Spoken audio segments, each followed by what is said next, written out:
Good morning. My name is Iraida Romero, and I will argue for the debate topic of teenage gangsters, nature versus nurture. In other words, I will argue the fact that you learn to become a teenage gangster instead of it being something you were born with. In City of God, you can see how teenage gangsters are responsible for the majority of the robberies, deaths, and drug trafficking. In the movie, Rocket witnessed most of the crimes committed in the slum. But best of all, he took pictures of the different situations that went on in the slum. In the City of God, children became gangsters because they were looking for revenge, looking to make friends, or an easy way to make money. This was very sad to watch since they would die at a very young age, and once you're in a gang, it is very hard to get out of. Watching the movie, I learned how difficult life is for many teenagers who don't have the support from their parents and are being constantly subjected to peer pressure. According to Allard Simmerling in his paper, Blood In, Blood Out, The Realities of Legal and Illegal Gangs, a gangster is defined as a criminal who is a member of a crime organization, better known as a gang. A gang is a group of 3 or more people who, through the organization, formation, and establishment of an assemblage, share a common identity. There are many types of gangs in the world, but 2 types of gangs are street gangs and prison gangs. Street gangs include people with similar backgrounds and motivations. This type of gang takes over territory or turfs in a particular city. They are involved in activities like drug trafficking, murder, and theft. Some even victimize individuals by robbery and kidnapping. Meanwhile, prison gangs are groups in a prison or correctional institution for mutual protection and advancement.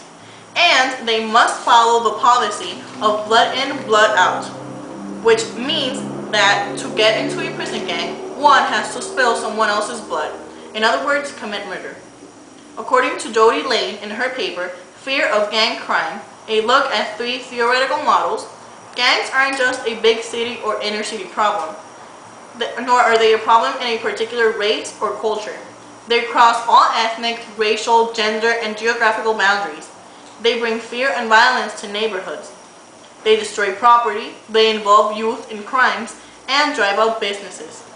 Gangs pull teens away from school and homes into a life of violence. Youth gang formation is brought about by various reasons, particularly the deteriorating inner-city economic conditions.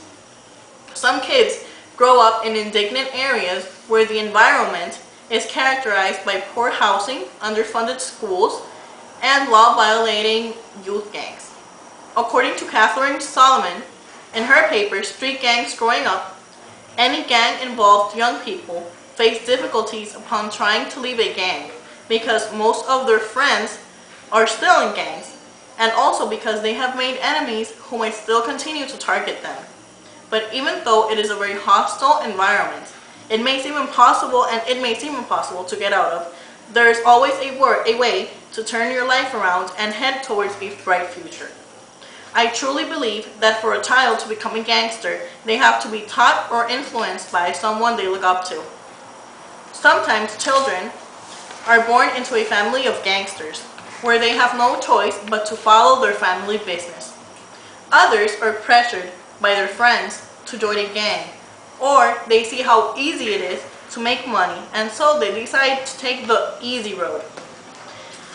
I think that there are many unfortunate reasons for a child to become a gangster, some harder than others, but they are always taught to become gangsters or to join a gang.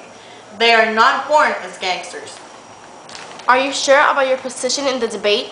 Because some studies show that hyperactivity, which is a condition children are born with, is one of the reasons why children tend to become gangsters. Yes, because other studies show that about 83% of children who were raised in indigent areas are more likely to become gangsters due to peer pressure, lack of money, and/or family support.